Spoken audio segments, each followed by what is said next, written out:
Hi friends, Jango അൺചൈൻഡ് 2012 ഈ cinema ഇറങ്ങിയത്. ഒരു വെസ്റ്റേൺ ആക്ഷൻ സിനിമയാണ്. ഇതിൻ്റെ ദൈർഘ്യം 2 hours 45 minutes ആണ്. ഇതിന് ഇപ്പോൾ IMDbയിലുള്ള റേറ്റിംഗ് എന്ന് പറഞ്ഞാൽ 8.5 ആണ്. ഓക്കെ, അതിൽ അഭിനയിച്ചിരിക്കുന്ന വ്യക്തികൾ ക്രിസ്റ്റോഫ് വാൾസ് ഉണ്ട്, ജാമി ഫോക്സ് ഉണ്ട്, കാരി വാഷിങ്ടൺ ഉണ്ട്. കാരി വാഷിങ്ടൺ ആണ് ഇതിലെ ഭാര്യയായിട്ട് അഭിനയിക്കുന്ന ഈ ജാമി ഫോക്സിന്റെ.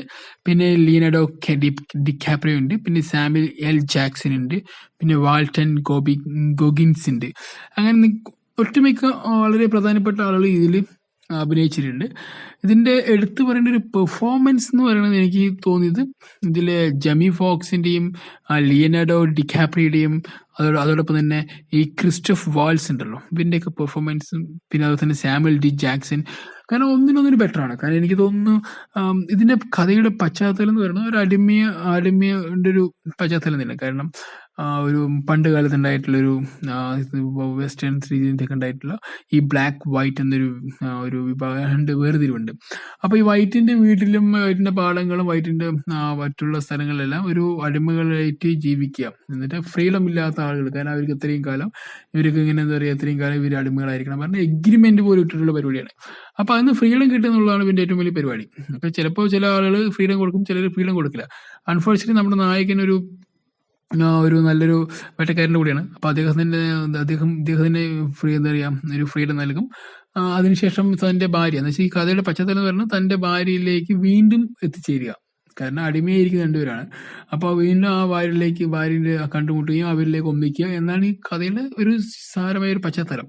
ഓക്കെ, ഇതിനുള്ളിലാണ് ഈ കഥയൊക്കെ നടക്കുന്നത്. കാരണം ഇവർ എത്തിപ്പെടണല്ലോ, ഈ നായകനും നായകയിലേക്ക് എത്തിപ്പെടാൻ വേണ്ടിയുള്ള ഒരു കുറെ യാത്രയുണ്ട്. ആ യാത്രയൊക്കെയാണ് ഈ സിനിമ മൊത്തം കാണിച്ചു തരുന്നത്. വളരെ വ്യത്യസ്തമായി. കാരണം ഇതിൽ നായകനെ കാണിക്കുന്ന അവിടെ മുതൽ നായകൻ അവസാനം കണ്ടുമുട്ടുന്നത് വരെയുള്ള സീൻസ് എടുക്കുകയാണെങ്കിൽ ഇതിന്റെ ഡയറക്ടർ ആരാണ് നമ്മളറിയാം, ക്വിന്റൻ ടാരന്റിനോ. അദ്ദേഹത്തിന്റെ വൺ ഓഫ് ദ ബെസ്റ്റ് ഒരു മൂവി ആയിട്ടാണ് എനിക്ക് തോന്നിയത്. കാരണം കിൽ ബില്ലിന് ശേഷം പിന്നെ എനിക്ക് കുറച്ചുകൂടി എൻജോയ് ചെയ്യും. ഞാൻ വേറെ എല്ലാവരും ഒന്നും കണ്ടിട്ടില്ല, പക്ഷെ കിൽ ബില്ലിന് ശേഷം ജാങ്കോ ഞാൻ കണ്ടില്ല. എനിക്ക് കുറച്ചുകൂടി കംഫർട്ടബിൾ ആയി തോന്നി. കാരണം എന്താ വെച്ചാൽ ബാക്കിയുള്ള സിനിമ ഞാൻ കാണാത്തതുകൊണ്ട് എനിക്ക് അതിനെക്കുറിച്ച് അഭിപ്രായം അറിയില്ല. പക്ഷെ ജാങ്കോന്റെ ഒരു വേറിട്ടൊരു വേർഷൻ. കാരണം കിൽ ബില്ല് എല്ലാ ജാങ്കോ നമുക്ക് കാരണം ഇതിൽ അടിമകളെ കുറിച്ച് അടിമകളും മൈന് നടക്കുന്ന കുറെ ദുഷ്ടത്തരങ്ങളെ കുറിച്ചാണ് ഈ സിനിമ മൊത്തത്തിൽ പറയുന്നത്.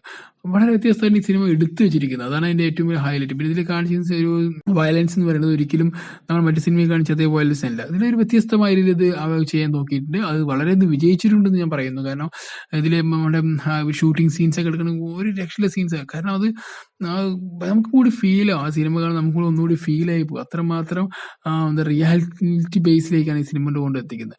അതോടൊപ്പം തന്നെ ഇതിൽ എടുത്ത് വേറൊന്നും പറയാനുള്ളത് പറയുമ്പോൾ നമ്മുടെ ലിയനാർഡോ ഡിക്കാപ്രിയോയുടെ പെർഫോമൻസ് ഒരു രക്ഷയില്ലാത്ത പെർഫോമൻസ് ആണ്. ഓക്കെ, അതോടൊപ്പം ഈ ടൈറ്റിൽ കഥാപാത്രത്തിലേക്ക് എത്തിക്കാനായിട്ട് ഇതിൽ മറ്റു കുറെ ആളുകളെ ഇവർ സമീപിച്ചിട്ടുണ്ടായിരുന്നു. നമ്മുടെ മൈക്കൽ കെ വില്യംസിനെയും വിൽ സ്മിത്തിനെയൊക്കെ ഈ ജമി ഫോക്സിന്റെ ഇപ്പൊ ചെയ്തിരിക്കുന്ന ക്യാരക്ടറിലേക്ക് കുറെ പേര് പരിഗണിച്ചത്. പക്ഷെ അൺഫോർച്യുനേറ്റ്ലി അത് നടന്നില്ല. അതിനുശേഷമാണ് ജമി ഫോക്സിലേക്ക് എത്തി. പക്ഷെ ജമി ഫോക്സിൽ എത്തി പറഞ്ഞിട്ട് ആ ഒരു സിനിമയ്ക്ക് ഒരു പിന്നോട്ട് വലിവില്ല. കാരണം ജെമി ഫോക്സിന് ചെയ്യുന്നതിൽ ഏറ്റവും വളരെ ബെസ്റ്റ് മൂവി ആയിട്ടാണ് ജാങ്കോ വന്നിരിക്കുന്നത്. കാരണം അദ്ദേഹത്തിന്റെ പെർഫോമൻസ് എന്ന് പറയുന്നത് ഒരു രക്ഷയില്ലാത്ത പെർഫോമൻസ്. കാരണം എന്താ പറയുക, അടിച്ച് തിമിർന്നൊക്കെ പറയില്ല, ആ ഒരു രീതിയിലുള്ള പെർഫോമൻസ് ആണ് ഞാൻ ഈ ജെമി ഫോക്സിലെ ഈ ജാങ്കോ അൺചൈൻഡിൽ കാണിച്ചത്. പിന്നെ ഇതിന്റെ ഡയറക്ടറിന്റെ ഒരു ഭയങ്കര ബ്രില്യൻസ്. രജനി എഴുതിയിരിക്കുന്നത് അദ്ദേഹം തന്നെയാണ് ഇതിന്റെ ഡയറക്ടർ. മറ്റേ ഒരു എന്താ ക്വിന്റൻ ടാരന്റിനോ എന്ന് പറഞ്ഞ ഒരു ഡയറക്ടറിന് എന്താ പറയാ, അദ്ദേഹത്തിന്റെ വിഷണറി തന്നെ ഒരു വ്യത്യാസമായിട്ട് എനിക്ക് തോന്നി. സിനിമയിൽ വളരെ വ്യത്യസ്തമായിട്ടാണ് ഈ വിഷണറി എനിക്ക് തോന്നി. കാരണം അദ്ദേഹത്തിന് ഓരോ സിനിമയും ഓരോ രീതിയിലാണ്. അതിൻ്റെയൊക്കെ തന്നെ ഏറ്റവും വലിയൊരു എന്താ പറയുക, ഒരു എക്സ്ട്രീമിൽ നിന്ന് കിടക്കുന്ന സിനിമയുടെ എക്സ്പീരിയൻസിലേക്ക് കൊണ്ടെത്തിക്കാൻ ഈ ഡയറക്ടർ കഴിയുന്നുണ്ടെന്നാണ് എനിക്ക് പറയാനുള്ളത്. കാരണം 2012 ഇറങ്ങിയ ഈ സിനിമ ഇപ്പോഴും ഭയങ്കരമായിട്ട് ഫേമസ് ആണ്. കാരണം കാണാത്തവർ കാണുമ്പോൾ ഉണ്ടാകുന്ന ഒരു വികാരപരിധി മാറുന്നതൊക്കെ ഞാൻ കണ്ടിട്ടുണ്ട്. പക്ഷെ അത്രമാത്രം ഒരു ഇടിപെട്ട സിനിമയാണിത്. അപ്പൊ നിങ്ങൾക്ക് ഈ സിനിമ ഇതുവരെ നിങ്ങൾ ഈ സിനിമ കണ്ടിട്ടില്ലെങ്കിൽ ഈ സിനിമ കാണാൻ ശ്രമിക്കണം. കാരണം നമ്മുടെ അവരുടെ അതിൽ ഒരു അഭിനയ പ്രാധാന്യമുണ്ട്, അതിനൊരു റെവല്യൂഷൻ ബേസ്ഡ് ഒരു റെവല്യൂഷൻ പറഞ്ഞാൽ നാഷണലിസ്റ്റ് പശ്ചാത്തലമാണ് ഈ സിനിമയിൽ. എന്ന് വെച്ചാൽ ഇനി ഈ സ്ലേവും മറ്റുമൊക്കെ വരുന്ന പരിപാടിയാണ്.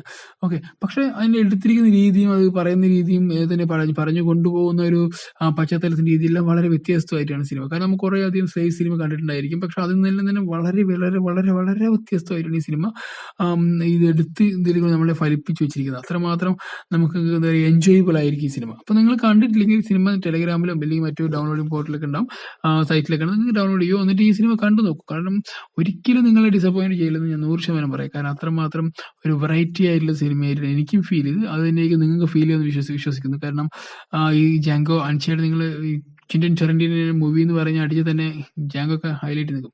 അദ്ദേഹത്തിന് ഒരു സിനിമയും 8.5 കുറഞ്ഞിട്ടില്ല. അദ്ദേഹം ഡയറക്റ്റ് സിനിമ കുറയില്ല. അത്രമാത്രം എന്താ വ്യത്യസ്ത പുലർത്തുന്ന ഒരു ഡയറക്ടറും കൂടിയാണ്. അപ്പോൾ അതായത് നിങ്ങൾ ഈ സിനിമ കാണുക, കണ്ട് എന്തെങ്കിലും അഭിപ്രായം ഉണ്ടെങ്കിൽ അറിയിക്കുക. നിങ്ങൾ ഞാൻ പറഞ്ഞിട്ട് കൊണ്ട് കണ്ടിട്ട് നിങ്ങൾക്ക് ഡിസപ്പോയിന്റ് ആയിട്ടുണ്ടെങ്കിൽ നിങ്ങൾ കമന്റ് ബോക്സിൽ നിന്ന് നിങ്ങൾക്ക് പറയാം. അതോടൊപ്പം തന്നെ ക്വിന്റൻ ടാരന്റിനോ നിങ്ങൾ കണ്ട ഏതെങ്കിലും സിനിമ ഉണ്ടെങ്കിൽ നിങ്ങൾക്ക് ഉണ്ടെങ്കിൽ നിങ്ങളൊന്നും ഈ കമന്റ് ബോക്സിൽ ഒന്ന് പറയൂ. എനിക്കും കാണാനുള്ള അവസരമായി ആകട്ടെ. കാരണം ഞാൻ കാണാത്തതാണ്, എനിക്കും ആ സിനിമ കാണാൻ പറ്റും. അപ്പോൾ എന്തായാലും എല്ലാവരും കണ്ട് അഭിപ്രായം പറയുന്നു വിശ്വസിച്ചുകൊണ്ട് ബൈ, സീ യു.